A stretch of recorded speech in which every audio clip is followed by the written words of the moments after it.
Hello everyone, welcome back to my channel. I hope you all are doing well. This is the first part of chapter 9, light, reflection and refraction. In this video, we will discuss about spherical mirrors and their types and image formation by spherical mirrors using ray diagrams. So let's start. हम अपने आसपास बहुत सारी चीज़ें देखते हैं, लेकिन अगर हम किसी अंधेरे कमरे में हो तो क्या हमें कुछ दिखाई देता है? नहीं। जब हम लाइट ऑन करते हैं तभी हमें जो भी चीज़ें हैं वो दिखाई देती है। Then what makes things visible. अब दिन के समय में क्या होता है कि जो सनलाइट है वो हमें हेल्प करती है चीज़ें देखने में। तो कोई भी जो ऑब्जेक्ट है वो क्या करता है, लाइट को रिफ्लेक्ट करता है, जो भी लाइट उसके ऊपर फॉल करती है। और इस रिफ्लेक्टेड लाइट को हम जो है या फिर हमारी आईज जो है वो रिसीव करती हैं, जिसकी वजह से हम जो थिंग्स हैं उनको देख सकते हैं। कोई भी अगर हमारे पास ट्रांसपेरेंट मीडियम है तो उसमें से भी लाइट ट्रांसमिट हो जाती है, इसीलिए हम उसके आर पार भी चीज़ों को देख सकते हैं। जैसे कि इमेज फॉर्मेशन बाय मिरर्स, या फिर जो स्टार ट्विंकलिंग करते हैं, beautiful colours of rainbow, bending of light by a medium, इस तरीके के बहुत सारे फिनोमिनाज हैं जो कि किससे एसोसिएटेड हैं, लाइट से। वो सब हम इस चैप्टर में पढ़ेंगे। जो भी कॉमन ऑप्टिकल फिनोमिनाज हम अपने आसपास देखते हैं, ठीक है, उससे हम क्या कंक्लूड करते हैं कि जो लाइट है वो किस तरीके से ट्रैवल करती है, स्ट्रेट लाइन में ट्रैवल करती है। ठीक है, हमारे पास अगर कोई स्मॉल सोर्स ऑफ लाइट भी हो, ठीक है, तो किसी भी ओपेक ऑब्जेक्ट की अगर वो शेडो बनाए तो वो एक शार्प शेडो बनाता है, जो कि क्या इंडिकेट करता है कि जो लाइट का पाथ होता है वो स्ट्रेट लाइन होता है। Okay, so reflection of light, जब भी कोई एक हाईली पॉलिश्ड सरफेस हो, जैसे कि मिरर होता है, तो वो क्या करता है, जितनी भी लाइट उसके ऊपर पड़ती है वो सारी की सारी को क्या कर देता है, रिफ्लेक्ट कर देता है। और हमने पिछली क्लासेस में laws of reflection of light भी पढ़े हैं। क्या होते हैं उनको हम रिकॉल कर लेते हैं। हमारे पास अगर इस तरीके से ये कोई मिरर है जिसका ही पॉलिश्ड सरफेस है, और इस तरीके से ये हमारे पास इंसिडेंट रे है, ठीक है, और ये एंगल ऑफ इंसिडेंस इस तरीके से बनाएगी। तो फर्स्ट लॉ ऑफ रिफ्लेक्शन क्या कहता है, that angle of incidence is equal to angle of reflection. ये यहाँ से रिफ्लेक्ट कर जाएगी और जो ये एंगल ऑफ रिफ्लेक्शन होगा that is equal to angle of incidence, right. Then second law of reflection of light says the incident ray the normal at the point of incidence. ये इंसिडेंट रे है, ये हमारे पास normal है, और ये हमारे पास reflected ray है।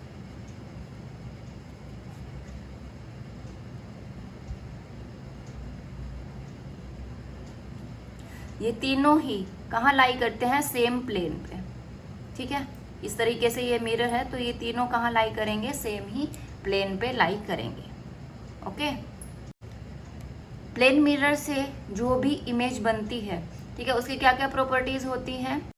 हमेशा जो भी इमेज बनेगी वो कैसी होगी, वर्चुअल होगी और इरेक्ट होगी। वर्चुअल यानी वो बिहाइंड द मिरर लाई करेगी, और इरेक्ट यानी वो सीधी होगी। Okay, size of image equal to the size of object, है ना। जितने साइज का ऑब्जेक्ट होता है हमें प्लेन मिरर में उतने ही साइज का जो इमेज है वो दिखाई देती है। और जो डिस्टेंस है इमेज का बिहाइंड द मिरर वो कितना होता है, जितना कि ऑब्जेक्ट का होता है in front of the mirror.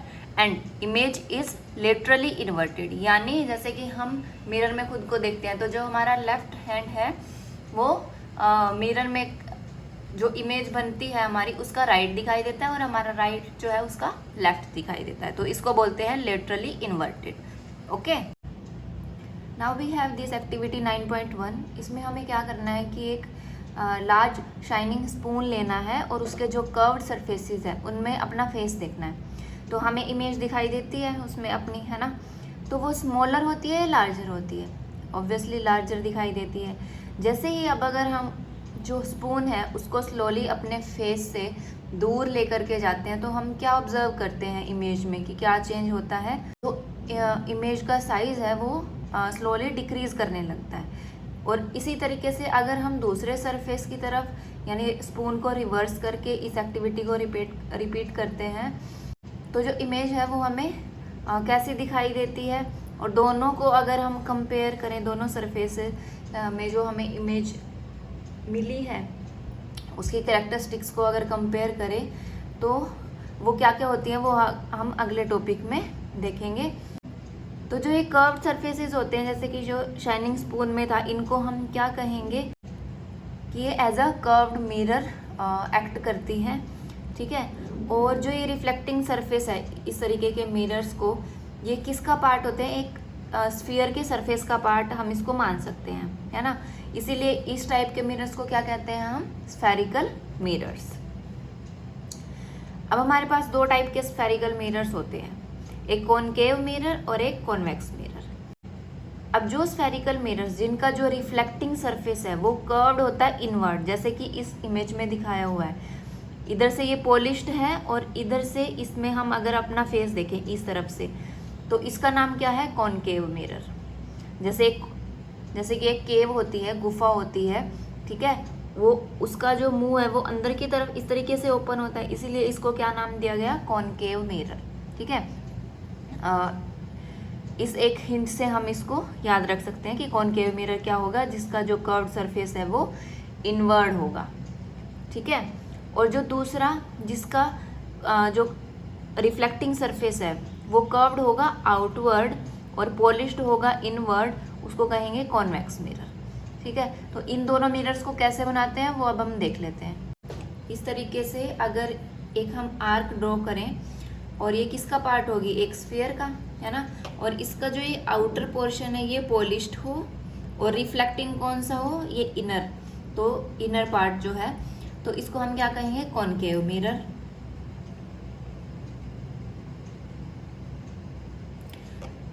और कॉन्वेक्स को किस तरीके से ड्रॉ करते हैं, इस तरीके से, और इसका इनवर्ड पोर्शन तो क्या होगा, पॉलिश, और आउटवर्ड जो होगा ये होगा रिफ्लेक्टिंग, तो इसको कहेंगे कॉन्वेक्स मिरर,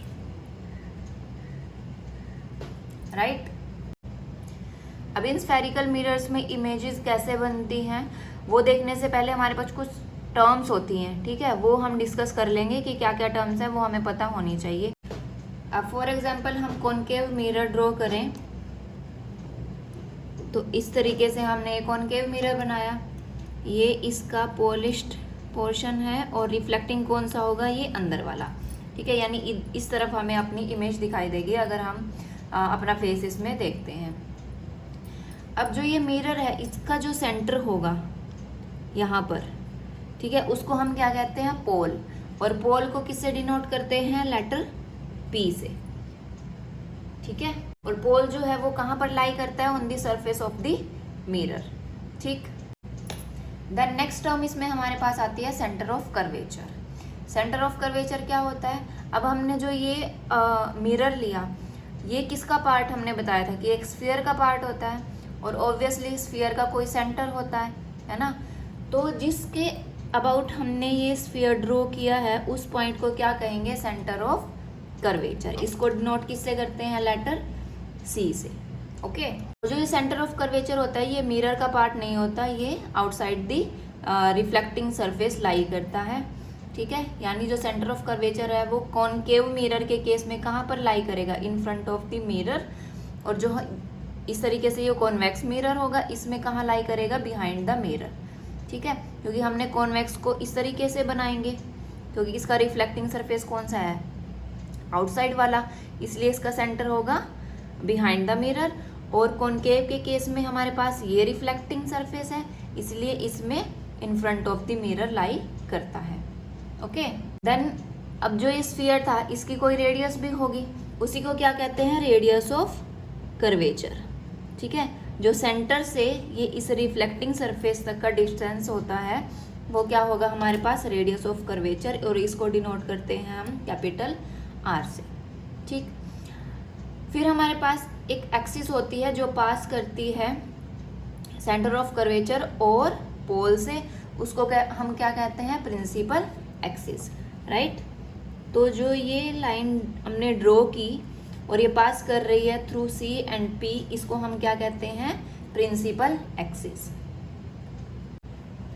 और जो प्रिंसिपल एक्सिस होती है ये नॉर्मल होती है to the mirror at the pole, ठीक है, यानी ये यहाँ पर 90 डिग्री का एंगल बना रही है पोल के ऊपर। इसके बाद भी हमारे पास एक टर्म होती है फोकस, और फोकल लेंथ हम कैसे निकालते हैं उससे पहले हम देख लेते हैं एक्टिविटी 9.2। एक्टिविटी 9.2 क्या कहती है कि हमने एक कॉनकेव मिरर लिया, ठीक है, और उसका जो रिफ्लेक्टिंग सरफेस है उसको हमने किस तरफ रखा है, सन की तरफ, ताकि हमें किसकी इमेज मिले, सन की इमेज मिले, ठीक है। अब हम क्या करेंगे, उसी रिफ्लेक्टिंग साइड की तरफ जो मिरर की है उसकी तरफ एक शीट लेंगे पेपर की, ठीक है, और उसको क्लोज टू द मिरर रखेंगे। अब हम शीट को इस तरीके से मूव करेंगे ग्रेजुअली, ताकि हमें जो है सन की उस शीट पर एक bright sharp spot of light मिल जाए, यानी उसकी इमेज मिल जाए, ठीक है, जो कि ब्राइट और शार्प होनी चाहिए। अब अगर हम कुछ देर उसी सेम पोजीशन में रखते हैं मिरर और पेपर को, तो हम क्या ऑब्जर्व करते हैं, जो पेपर है उसमें धुआं निकलने लग जाता है, और थोड़ी देर बाद वो फायर भी कैच कर लेता है, उसमें आग लग जाती है। तो जो पेपर है वो कैसे बर्न हुआ, यानी हमें पता है कि सन से हमें लाइट एनर्जी मिल रही है, तो उसको लाइट को कन्वर्ज कर दिया कॉनकेव मिरर ने, ठीक है, जिससे कि हमें एक पॉइंट पर उसकी शार्प और ब्राइट स्पॉट मिला एज एन इमेज, ठीक है, और उसी की वजह से जो हमारा पेपर था वो बर्न हो गया, यानी हमने उस पॉइंट पर फोकस कर दिया, ठीक है, यानी सनलाइट को। तो उस पॉइंट को हम क्या कहते हैं, focus of the concave mirror, ठीक है। और जो डिस्टेंस होता है उस इमेज का from the position of the mirror, उसको हम क्या कहते हैं, फोकल लेंथ। तो इस तरीके से हम किसी भी मिरर की जो है अप्रोक्सीमेट फोकल लेंथ जो है वो मेजर कर सकते हैं, ठीक है। अब यहाँ पर हमें ये दोनों डायग्राम्स दिखाए हुए हैं, ठीक है, ये कॉनकेव मिरर का केस है और ये कॉन्वेक्स मिरर का केस है। अगर हम देखें दैट नंबर ऑफ रेज जो पैरेलल हो प्रिंसिपल एक्सिस के और वो फोल्ड करें कॉनकेव मिरर पर, ठीक है, तो वो क्या करेंगी, फोकस होंगी एक पॉइंट पर, ठीक, उसको हम कहते हैं focus, principal focus of concave mirror, ठीक है। और इसी तरीके से जो हमारा कॉन्वेक्स मिरर होगा उसमें क्या होगा कि जो पैरेलल रेज आ रही थी प्रिंसिपल एक्सिस से पैरेलल जो थी, ठीक है, वो इस तरीके से रिफ्लेक्ट होंगी। अब ये क्या होगा कि they appear to be coming from focus, ठीक है, कि ये कहाँ से हमें आती हुई दिखाई दे रही है, कि ये जिस तरीके से फोकस से आ रही है, तो इसका प्रिंसिपल फोकस कहाँ पर होगा, यहाँ पर बिहाइंड द मिरर, और in case of concave mirror ये कहाँ पर होगा, in front of the mirror, ठीक है।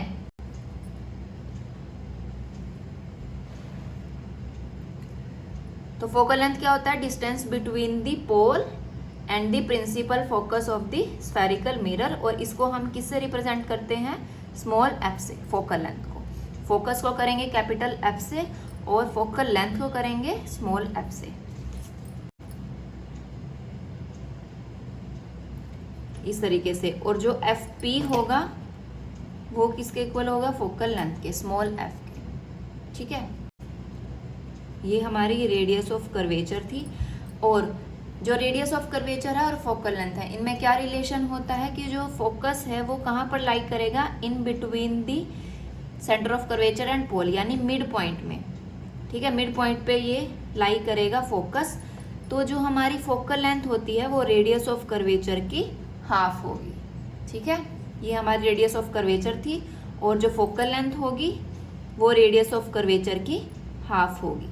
We have one more term, aperture. Aperture क्या होता है कि जो ये डायमीटर होगा रिफ्लेक्टिंग सरफेस का, इसको हम कहते हैं अपर्चर। फॉर एग्जाम्पल अगर हम इसको m और n से डिनोट करें, तो जो ये mn डिस्टेंस है इसको हम कहते हैं अपर्चर। और हम इस चैप्टर में जितने भी मिरर्स पढ़ेंगे वो स्मॉल अपर्चर के लेंगे, ठीक है, जितने भी केस कंसिडर करेंगे उनमें हम जो मिरर्स लेंगे वो स्मॉल अपर्चर के ही कंसिडर करेंगे, ठीक है। तो जो ये डिस्टेंस mn होता है ये क्या होता है, अपर्चर। तो हमने कौन कौन सी टर्म्स देखी, pole, centre of curvature, then radius of curvature, principal axis, then principal focus, focal length and aperture. Okay, next हमारे पास टॉपिक है image formation by spherical mirrors, कि जो स्फेरिकल मिरर्स हैं उनमें किस तरीके से इमेज बनेगी, उसमें उनका नेचर क्या होगा, कहाँ पर पोजीशन होगी, ऑब्जेक्ट की कहाँ पर होगी, इमेज की कहाँ पर होगी, और उनका रिलेटिव साइज क्या होगा। ठीक है, तो ये सब हम इस टॉपिक में देखेंगे। हमने पिछले टॉपिक में जो कॉनकेव मिरर है उसकी जो फोकस है या फोकल लेंथ है वो निकालनी सीखी थी, है ना, कि किस तरीके से निकालते हैं। अब हमारे पास ये एक्टिविटी है 9.3, एक कॉनकेव मिरर लेना है और जिस तरीके से 9.2 एक्टिविटी में हमने फोकल लेंथ निकाल ली और उस फोकल लेंथ को नोट डाउन कर लेंगे। अब हम क्या करेंगे, टेबल के ऊपर with the help of a chalk तो एक लाइन ड्रॉ करेंगे और जो कॉनकेव मिरर है उसको एक स्टैंड पर लगा करके उस लाइन के ऊपर खड़ा कर देंगे। किस तरीके से खड़ा करेंगे कि जो पोल है वो उस लाइन पर लाई करे। अब हम क्या करेंगे, चॉक से ही दो और पैरेलल लाइंस ड्रॉ करेंगे, कहाँ पर, जो हमने प्रीवियसली एक लाइन ड्रॉ की थी। ठीक है, और किस तरीके से ड्रॉ करेंगे कि जो दोनों लाइंस हैं उनका डिस्टेंस जो है इक्वल हो to the focal length of the mirror. जितनी हमने फोकल लेंथ यहाँ पर निकाल ली थी उसके इक्वल हम ड्रॉ कर लेंगे। फॉर एग्जाम्पल हमारे पास ये कोई कॉनकेव मिरर है, इसकी हमने फोकल लेंथ निकाल ली थी। ठीक है, और इस हमने एक टेबल पर चॉक से एक लाइन ड्रॉ की as a principal axis, right, और इसके ऊपर हमने इसको खड़ा कर दिया ताकि जो पोल है वो लाई करे ऑन दिस लाइन। फिर हमने जो है इसकी फोकल लेंथ निकाल रखी है। ठीक है, फॉर एग्जाम्पल उसका डिस्टेंस इतना है और अब हम दो लाइंस ड्रॉ करेंगे किसके इक्वल, जितनी इसकी फोकल लेंथ है उसके इक्वल अप्रोक्सीमेटली। फॉर एग्जाम्पल हमने यहाँ से ये लाइन ड्रॉ की और यहाँ से ये लाइन ड्रॉ की। ये हमारा प्रिंसिपल ये यहाँ पर पोल है, ये सेंटर ऑफ कर्वेचर है और ये फोकस है। अब हमें क्या करना है, हमने एक ब्राइट ऑब्जेक्ट लेना है, फॉर एग्जाम्पल एक कैंडल ली अगर, और उसकी पोजीशन हम कहाँ रखेंगे, फार बियॉन्ड सी, यानी सी से बहुत दूर अगर हम उसको रखते हैं। और फॉर एग्जाम्पल हमने यहाँ पर एक जो कैंडल है वो रखी है। ठीक है, और हमने एज अ स्क्रीन हम एक पेपर लेंगे और उसको इन फ्रंट ऑफ द मिरर रखेंगे ताकि हमें जो कैंडल की शार्प ब्राइट इमेज जो है वो मिल जाए। ठीक है, और उस इमेज को हम केयरफुली ऑब्जर्व करेंगे। Then we will note down the position, nature and relative size with respect to the object size. तो इसी तरीके से हम मतलब इसकी डिफरेंट पोजीशंस यहाँ पर करते जाएंगे और इमेज हमें कहाँ पर मिलती है वो सब भी हम नोट करते जाएंगे। ठीक है, तो हमें क्या पता चला कि जब इन्फिनिटी पे यानी सी से बहुत दूर हमने कैंडल को रखा था तो जो हमें इमेज मिलती है वो कहाँ पर मिलेगी, फोकस पर, और उसका साइज कैसा होगा, हाईली डिमिनिश्ड पॉइंट साइज्ड हमें वो मिलेगी। ठीक है, बहुत छोटी और पॉइंट साइज की इमेज मिलेगी और ये रियल होगी और इन्वर्टेड होगी। रियल इमेज मिलेगी और कैसी इमेज बनी होगी, इन्वर्टेड, यानी उल्टी बनेगी। ठीक है, सीधी नहीं होगी। फिर हम थोड़ा सा अगर सी के पास लेकर आते हैं तो फिर हमें इमेज कहाँ पर मिलेगी, बिटवीन एफ एंड सी, ये डिमिनिश्ड होगी। ठीक है, रियल और इन्वर्टेड। इसी तरीके से जो ये केस है हम इन सब को भी आगे ड्रॉ कर करके देखेंगे कि किस तरीके से ये बनती हैं। इस टेबल में हमें जो कॉनकेव मिरर के केस में समरी के रूप में दिखाया हुआ है ऑब्जर्वेशंस को कि किस तरीके से बनती है। स्फेरिकल मिरर्स में हम इमेज को किस तरीके से ड्रॉ करेंगे वो देखने से पहले हमें कुछ जो रिप्रेजेंटेशन है इमेजेस की वो पता होनी चाहिए रे डायग्राम से रिलेटेड, कि किस तरीके से हम जो रेज हैं उनको ड्रॉ करेंगे, both in case of concave and convex mirror. ठीक है, इन केसेस में जब हम ऑब्जेक्ट लेंगे तो वो फाइनाइट साइज का होना चाहिए और उसको हम कहाँ रखेंगे, इन front of the spherical mirror. और हम क्या कंसीडर करते हैं कि जो स्मॉल पोर्शंस भी हैं उस एक्सटेंडेड ऑब्जेक्ट के, वो कैसे एक्ट करते हैं, लाइक अ पॉइंट सोर्स। ठीक है, और उनसे हमें इनफाइनाइट नंबर ऑफ रेज मिलती हैं हर पॉइंट से। तो रे डायग्राम कंस्ट्रक्ट करने के लिए हमें क्या करना पड़ेगा, जो इमेज है उसको लोकेट करना पड़ेगा। ठीक है, ज़्यादातर केसेस में हम क्या कंसीडर करते हैं कि सिर्फ 2 रेज जो है वो आ रही हैं। वैसे तो लार्ज नंबर ऑफ रेज आती हैं, लेकिन डायग्राम बनाने के लिए हम सिर्फ 2 रेज को कंसीडर करेंगे। ठीक है, और इन 2 रेज के इंटरसेक्शन पे ही हमें क्या मिलती है, जो इमेज है उसकी पोजीशन का हमें पता चलेगा। ठीक, सबसे पहले हम क्या कंसीडर करेंगे कि जो ray parallel to principal axis आ रही है इस तरीके से, ठीक है, वो आफ्टर रिफ्लेक्शन कहाँ से पास करती है, प्रिंसिपल फोकस से। जो भी रे पैरेलल आएगी वो कहाँ से पास करेगी, फोकस से। ठीक है, कॉन्वेक्स के केस में हम कॉन्वेक्स मिरर के केस में क्या होती है, वो अपीयर होती है कि वो फोकस से आ रही है। रिफ्लेक्ट तो इस तरीके से होगी, लेकिन उसको अगर हम एक्सटेंड करें बैकवर्ड तो वो कहाँ से अपीयर होती है कि वो फोकस से आ रही है। और कॉनकेव मिरर के केस में वो फोकस से पास करती है। ठीक है, ये ध्यान रखना कि जो रे पैरेलल आ रही है वो कहाँ से जाएगी, फोकस से। ठीक है, number 1 point is this. Second क्या पॉइंट कंसीडर करना है कि जो रे फोकस से आ रही है, फोकस से पास की, वो आफ्टर रिफ्लेक्शन कैसे जाएगी, वो पैरेलल जाती है। ठीक है, कॉनकेव मिरर के केस में वो फोकस से आई, रिफ्लेक्ट हुई मिरर से और कहाँ हो गई, प्रिंसिपल एक्सिस के पैरेलल। और अगर हम कॉन्वेक्स का केस देखें तो इस तरीके से ये आ रही है, अपीयर हो रही है कि ये फोकस से पास की थी, है ना, और रिफ्लेक्ट होके कहाँ चली गई। इसका एरो क्या दिखा रहा है कि ये पैरेलल है टू दी प्रिंसिपल एक्सिस। ठीक है, ये हो गया सेकंड पॉइंट। थर्ड इज, अगर कोई रे सेंटर ऑफ कर्वेचर से पास करती है तो आफ्टर रिफ्लेक्शन भी वो कहाँ से जाएगी, सेंटर ऑफ कर्वेचर से ही जाएगी। कॉनकेव मिरर के केस में इस तरीके से हम ड्रॉ करेंगे, और कॉन्वेक्स के केस में ये अपीयर हो रही है कि ये सेंटर ऑफ कर्वेचर से पास कर रही है, और आफ्टर रिफ्लेक्शन भी ये सेम ही पाथ से जाएगी।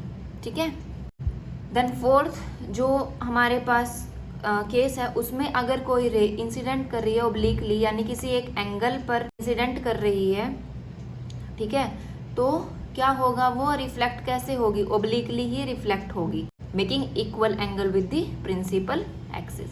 ठीक है, तो हमारे पास ये 4 पॉइंट्स थे कि जो रे पैरेलल आ रही है वो कहाँ से जाएगी, फोकस से। जो फोकस से आ रही है वो कहाँ से रिफ्लेक्ट होके जाएगी, parallel to the principal axis.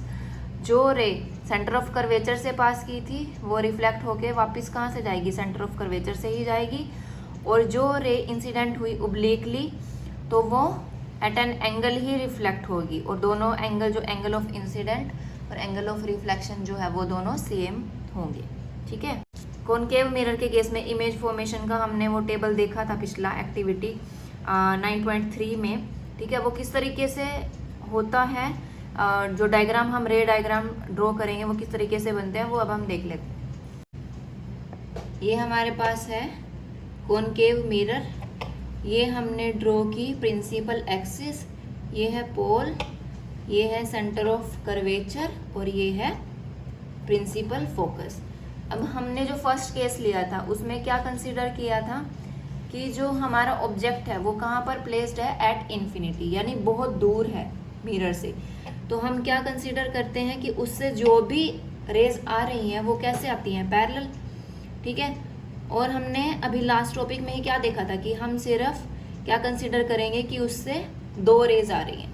ठीक है, वैसे तो इनफाइनाइट नंबर में आती हैं, लेकिन इमेज फॉर्मेशन के लिए हम क्या कंसीडर करेंगे कि सिर्फ 2 रेज आ रही हैं। ठीक है, अब फॉर एग्जांपल ये एक ऊपर की तरफ और नीचे की तरफ प्रिंसिपल एक्सिस के पैरेलल ये 2 रेज आई, और हमारे पास जो ऑब्जेक्ट है वो है ए बी, इन्फिनिटी पे है, बहुत दूर है, एट इन्फिनिटी। ठीक है, और फर्स्ट केस ही हमने क्या पढ़ा था कि जो भी रे पैरेलल आएगी प्रिंसिपल एक्सिस के वो कहाँ से पास करेगी, प्रिंसिपल फोकस से। तो ये रिफ्लेक्ट होकर कहाँ से जा रही है, प्रिंसिपल फोकस से। ठीक है, इसी तरीके से जो ये नीचे वाली रे है ये भी कहाँ से जाएगी, प्रिंसिपल फोकस से। तो जहाँ पर ये दोनों रेज इंटरसेक्ट हुई वहाँ पर हमें क्या मिलेगा, इमेज। तो जो हमें इस केस में इमेज मिली वो कहाँ पर मिलेगी, प्रिंसिपल फोकस पर। ठीक है, ऑब्जेक्ट हमारा कहाँ पर है इस केस में, इन्फिनिटी पे, और इमेज कहाँ पर मिलेगी, एट फोकस। ठीक है, नेक्स्ट अब हम क्या करेंगे, इस ऑब्जेक्ट को जो है इन्फिनिटी से थोड़ा मिरर के पास ले आएंगे, लेकिन कहाँ पर रखेंगे, अभी सी से दूर ही रखेंगे, ठीक है। अब उस केस में क्या करेंगे, इस तरीके से हमने नेक्स्ट जो डायग्राम ड्रॉ किया सेम ही मार्किंग कर लेंगे, ये सेंटर ऑफ कर्वेचर, ये फोकस और ये पोल। अब हम क्या कर रहे हैं, ऑब्जेक्ट को इन्फिनिटी से थोड़ा पास ले आए मिरर के, लेकिन अभी भी वो कहाँ पर है, सेंटर ऑफ कर्वेचर से दूर ही है, ठीक है। अब इससे ये हमारा ए बी जो है क्या है, ऑब्जेक्ट है, तो इससे एक रे आई इस पॉइंट से जो पैरेलल है किसके, प्रिंसिपल एक्सिस के, तो कहाँ से पास करेगी, प्रिंसिपल फोकस से, इस तरीके से, ठीक है। स्केल से अगर हम ड्रॉ करेंगे तो वो बिल्कुल स्ट्रेट लाइन बनेगी, ठीक। देन नेक्स्ट केस अब हम क्या लेंगे कि जो हमने लास्ट टॉपिक में पढ़ा कि सेंटर ऑफ कर्वेचर से जो लाइन पास करती है वो कहाँ से रिफ्लेक्ट होगी, सेंटर ऑफ कर्वेचर से ही होगी, ठीक है। तो अगर ये हम यहाँ से ड्रॉ करें कि ये लाइन इस तरीके से स्केल से बनाएंगे तो इस तरीके से ये प्रॉपर स्ट्रेट लाइन बनेगी, ठीक है। तो ये सेंटर ऑफ कर्वेचर से पास कर रही है, तो रिफ्लेक्ट होके भी कहाँ से जाएगी, सेंटर ऑफ कर्वेचर से ही।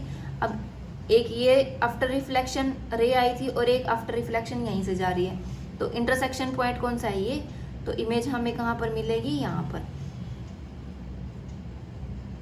ए डैश बी डैश, ठीक है। अब ये इमेज कैसी बन रही है, इन्वर्टेड बन रही है। इस केस में पॉइंट साइज थी, इसमें इस जितना ऑब्जेक्ट था उससे छोटी है, यानी हम क्या कहेंगे, डिमिनिश्ड है साइज में, लेकिन रियल है और इन्वर्टेड है, क्योंकि इन फ्रंट ऑफ द मिरर बन रही है, इसीलिए रियल है, ठीक। तो इस केस में जब हमारा ऑब्जेक्ट जो है वो कहाँ पर होगा, बियॉन्ड सी, तो इमेज कहाँ पर बनेगी, बिटवीन एफ एंड सी, ठीक है। और इसका नेचर कैसा होगा, डिमिनिश्ड, रियल एंड इन्वर्टेड, ठीक है। अब उसके बाद हम इसको ऑब्जेक्ट को और पास ले आएंगे मिरर के, तो कहाँ पर प्लेस करेंगे, एट सेंटर ऑफ कर्वेचर, ठीक है।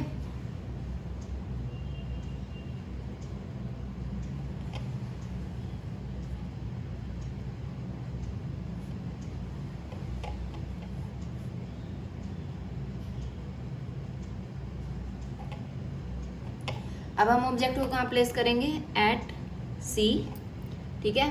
तो इस केस में ये हमारा हो गया ऑब्जेक्ट ए बी, एक ray parallel to the principal axis आई, कहाँ से जाएगी, फोकस से, और दूसरी रे अब हम कहाँ से लेंगे, जो हमने केस लिया था कि अगर कोई रे फोकस से पास करती है तो वो कहाँ से जाएगी,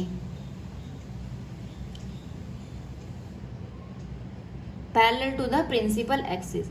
तो यहाँ पर हमें इंटरसेक्शन मिला, और इंटरसेक्शन कहाँ पर मिलेगा, जब हमारा ऑब्जेक्ट सी पर ही होगा तो इंटरसेक्शन भी कहाँ पर होगा, सी पर। तो हमें इमेज कहाँ पर मिलेगी, एट सी, ठीक है। यानी ऑब्जेक्ट अगर हमारा एट सी है तो इमेज भी कहाँ पर मिलेगी, एट सी। अब इस केस में हम देख रहे हैं कि जो साइज है वो दोनों का सेम है, ऑब्जेक्ट और इमेज का, तो साइज ऑफ द इमेज होगा सेम साइज, और यहाँ पर भी रियल और इन्वर्टेड इमेज ही हमें मिल रही है। ऑब्जेक्ट हमारा इस तरफ था और जो इमेज मिली वो इस तरीके से मिलेगी। तो इस केस में नेचर कैसा होगा, of the same size, real and inverted, ठीक है। नेक्स्ट केस में हम क्या करेंगे कि जो हमारा अब ऑब्जेक्ट है उसको हम कहाँ प्लेस करेंगे, बिटवीन सी एंड एफ, ठीक है, और मिरर के क्लोज ले आएंगे। तो यहाँ पे हमने अपना जो कॉनकेव मिरर है उसको ड्रॉ किया, principal axis, this is pole, focus and centre of curvature. अब हमारा ऑब्जेक्ट कहाँ पर है, बिटवीन सी एंड एफ, और ऑब्जेक्ट है ए बी, ठीक है। अब एक रे जो पैरेलल टू प्रिंसिपल एक्सिस जा रही है वो कहाँ से पास करती है, फोकस से, और एक रे कहाँ से पास करेगी, फ्रॉम सेंटर ऑफ कर्वेचर।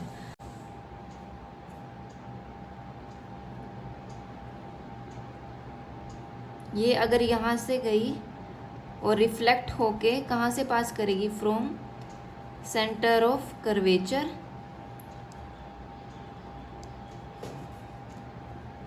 और इस तरीके से हमें इन दोनों लाइंस के इंटरसेक्शन पे क्या मिलेगी, हमारी इमेज। ठीक है, ए डैश बी डैश। ठीक, तो हमारा ऑब्जेक्ट कहाँ पर था, बिटवीन सी एंड एफ, और जो हमें इमेज मिलेगी वो कहाँ पर मिलेगी, बियॉन्ड सी। ठीक, और जो हमें इमेज मिली इसका नेचर कैसा होगा, रियल, इन्वर्टेड एंड एनलार्ज्ड, यानी जो हमारा ऑब्जेक्ट था उससे बहुत बड़े साइज की हमें इमेज जो है वो मिलेगी। नेक्स्ट केस में अब हम जो ऑब्जेक्ट है उसको और क्लोजर ले आएंगे मिरर के। तो अब हमारे पास कौन सा पॉइंट है, फोकस। तो अब हम कहाँ पर रखेंगे ऑब्जेक्ट को, फोकस पे। इस तरीके से अगर हम ये मिरर ड्रॉ किया, principal axis, pole, focus and centre of curvature. अब हम ऑब्जेक्ट को कहाँ प्लेस कर रहे हैं, एट फोकस, ए बी हमारा ऑब्जेक्ट है। ठीक है, अब जो इससे रेज जा रही हैं, एक है parallel to principal axis, after reflection ये कहाँ से पास करेगी, फोकस से, इस तरीके से। और एक रे जो है वो कहाँ से जाएगी आफ्टर रिफ्लेक्शन,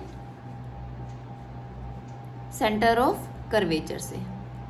ठीक है, और ये दोनों अब हमें ऑलमोस्ट ये पैरेलल लग रही हैं, तो ये अप्रोक्सीमेटली एट इन्फिनिटी मिलेंगी जाकर, यानी वहाँ इंटरसेक्शन होगा तो हमें इन्फिनिटी पे इसकी इमेज मिलेगी।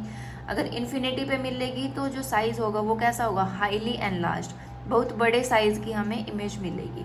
ठीक है, तो अगर हमारा ऑब्जेक्ट जो है वो कहाँ पर है, एट एफ, तो इमेज हमें कहाँ पर मिलेगी, एट इन्फिनिटी। ठीक है, नेक्स्ट अगर हम केस लेते हैं कि जो ऑब्जेक्ट है उसको हम फर्दर क्लोजर टू मिरर अगर लेके आए, यानी उसको प्लेस करेंगे बिटवीन एफ एंड पी। इस तरीके से हमने मिरर ड्रॉ किया, ये हमारी principal axis, pole, focus and centre of curvature. Object को हम कहाँ पर रखेंगे, between F and P. Object है हमारा ए बी। ठीक है, तो एक रे जो है हम क्या एज्यूम कर रहे हैं कि वो कहाँ से जाएगी, from centre of curvature, right, और आफ्टर रिफ्लेक्शन भी वो सेंटर ऑफ कर्वेचर से पास करेगी। ठीक है, और हमने एक केस पढ़ा था कि अगर जो रे ऑफ लाइट है वो इंसिडेंट हो रही है obliquely on the surface of the mirror, तो वो ओब्लिकली ही क्या होगी, रिफ्लेक्ट होगी। तो इस तरीके से अगर एक एंगल आई पर इंसिडेंट हो रही है हमारी एक रे, तो आफ्टर रिफ्लेक्शन कहाँ जाएगी, ऐसे जाएगी। ठीक है, और angle of incidence equals to angle of reflection होगा। अब ये इस तरफ तो मिल नहीं रही है, तो अगर हम इनको एक्सटेंड करें बैकवर्ड डायरेक्शन में, इस तरीके से इनको डॉटेड बना दें, तो ये यहाँ क्या अपीयर हो रही है कि ये इस पॉइंट से आ रही हैं, और ये हमें वर्चुअल इमेज मिलेगी, यानी बिहाइंड द मिरर हमें इमेज मिल रही है। और इसका साइज क्या है, larger than the size of the object, तो हमें एनलार्ज्ड इमेज मिलेगी। ठीक है, नेचर कैसा होगा, virtual, enlarged and behind the mirror. तो अगर ऑब्जेक्ट जो है हमारा कहाँ पर है, बिटवीन एफ एंड पी, तो इमेज कहाँ पर मिलेगी, बिहाइंड द मिरर। ओके, तो ये थे हमारे पास ray diagrams for the image formation by a concave mirror. Next we have uses of concave mirror. कहाँ कहाँ पर हम इसको यूज़ करते हैं, टॉर्चेस में, सर्च लाइट्स में, व्हीकल हेडलाइट्स में। ठीक है, जिससे कि हमें powerful parallel beam of light मिले। अब टॉर्च या जैसे सर्च लाइट हो गया, व्हीकल की हेडलाइट है, उनका हम यूज़ किस लिए करते हैं, ताकि हमें दूर तक दिखाई दे। और दूर तक कब दिखाई देगा, अगर हमें पैरेलल बीम ऑफ लाइट मिलेगी, और वो हमें किससे मिलती है, कॉनकेव मिरर से। तो हमने इन डायग्राम्स में देखा था कि अगर जो ऑब्जेक्ट है हमारा वो फोकस पे होगा तो हमें जो इमेज है वो कहाँ पर मिलेगी, इन्फिनिटी पे, यानी पैरेलल बीम ऑफ लाइट मिलेगी। ठीक है। और कहाँ कहाँ यूज़ करते हैं हम कॉनकेव मिरर को, एज शेविंग मिरर्स, ठीक है, जिससे कि हमारी जो फेस की इमेज है वो लार्जर दिखाई दे। ठीक है।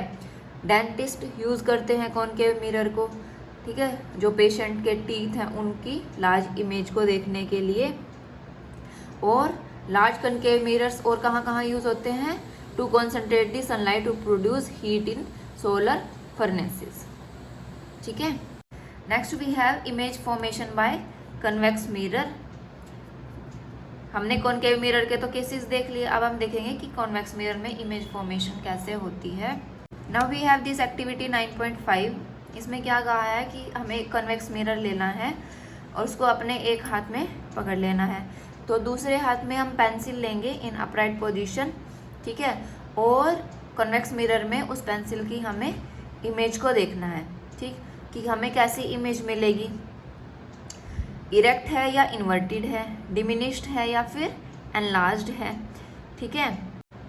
तो कॉन्वेक्स मिरर के केस में जब हम देखते हैं तो हमें इरेक्ट इमेज मिलेगी पेंसिल की, यानी हमें पेंसिल सीधी ही दिखाई देगी और साइज कैसा होगा, डिमिनिश्ड, राइट।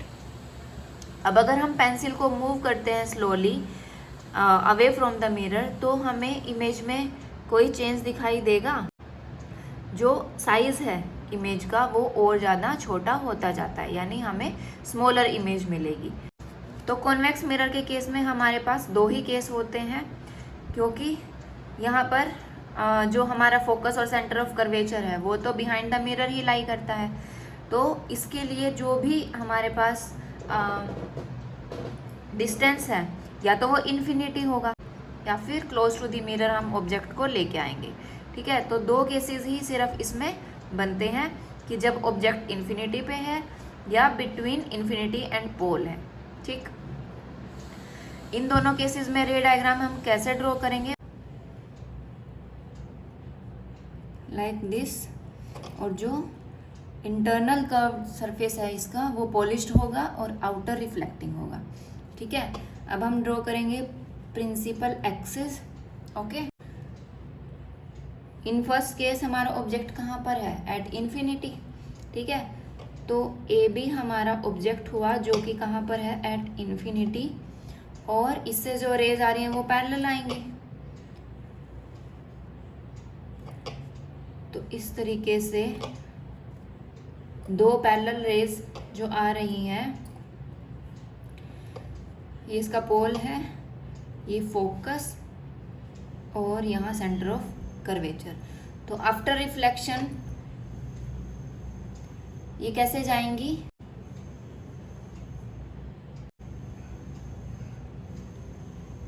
इस तरीके से ये रिफ्लेक्ट होंगी। ठीक है। लेकिन अगर हम इनको एक्सटेंड करें in backward direction, so they appear to be coming from where, focus, है ना, फोकस से अपीयर हो रही है। ठीक है। फर्स्ट केस ये हो गया। सेकंड केस में हम क्या करेंगे,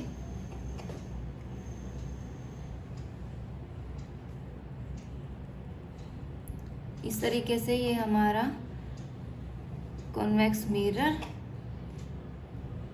ये सेंटर ऑफ कर्वेचर, और ये इसका फोकस है, ये पोल है। ठीक है। अब हमारा ऑब्जेक्ट जो है इन्फिनिटी से थोड़ा मिरर के पास आ गया। ठीक। अब इस केस में एक ray parallel to principal axis जाएगी। ठीक है। और इस तरीके से ये रिफ्लेक्ट बैक हो जाएगी। ठीक है। एक जो रे है वो अपीयर होती है कि वो सेंटर ऑफ कर्वेचर से पास कर रही है।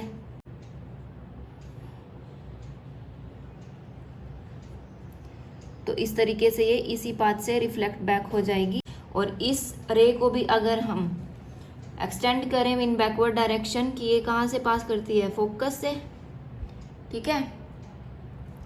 तो जो हमारी इमेज है वो यहाँ पर बनी, यानी between pole and the focus, जो है ए डैश बी डैश, ठीक है। दोनों ही केसेस में जो हमें इमेजेस मिलेंगी वो बिहाइंड द मिरर मिलेंगी, इसलिए इमेजेस का नेचर कैसा है, वर्चुअल, और दोनों ही सीधी हैं इसलिए इरेक्ट मिलेंगी, ठीक है।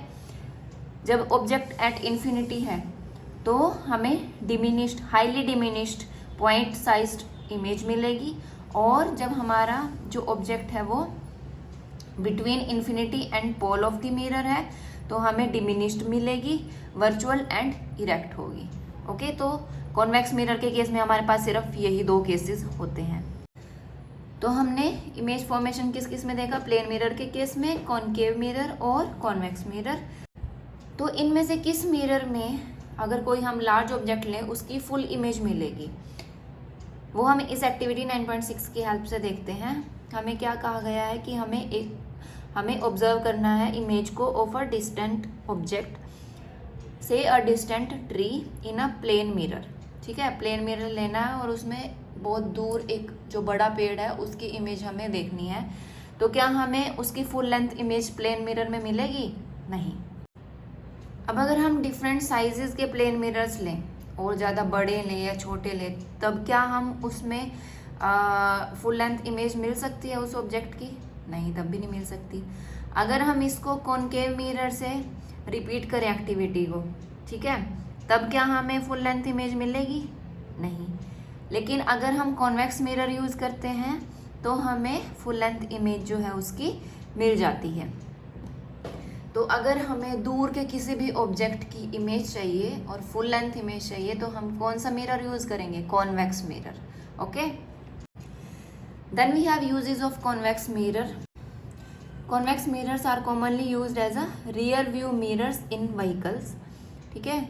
जो साइड के हमारे पास मिरर्स लगे होते हैं व्हीकल्स में, वो कौन से होते हैं? Convex mirror.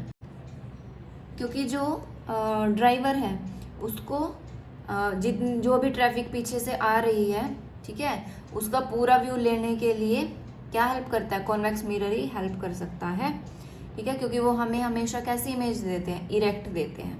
इमेज छोटी होती है लेकिन इरेक्ट होती है, और ये क्या देते हैं? वाइडर फील्ड ऑफ व्यू देते हैं, क्योंकि ये कैसे होते हैं? Curved outward. ओके, तो इसीलिए जो कॉन्वेक्स मिरर है उसको हम कहाँ पर यूज करते हैं? As a rear view mirrors.